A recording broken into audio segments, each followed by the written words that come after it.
Thank you for choosing Autoserve. Over the next few moments, we will explore the options available to you as your contract end date draws closer. If you're returning your vehicle, your contract will end on your set end date. If it has any scuffs, scratches, alloy wheel damage, chips or cracks to glass, bodywork dents or missing parts, EndGuard is here to help you avoid damage return charges at the end of your lease. If you return a vehicle to the lease company with damage, you'll usually be charged more to repair it, compared to having the vehicle repaired prior to returning the vehicle. Autoserve's EndGuard facility allows you to submit images and videos of the vehicle damage via our website for our technician to review.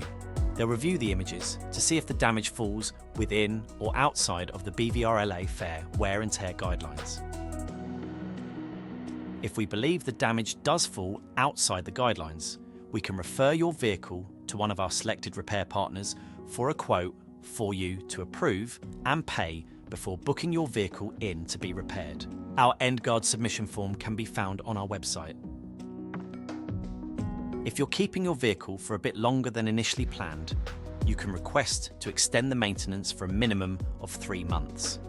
Simply submit the extension request form on our website and our accounts department will be in touch with a quote. To extend your contract, it must still be live for at least 2 weeks before submitting the request. We really hope you've enjoyed having an Autoserve maintenance contract. If you have any questions, please contact your account manager, your broker, or give our operations team a call. Thanks for watching. Goodbye for now.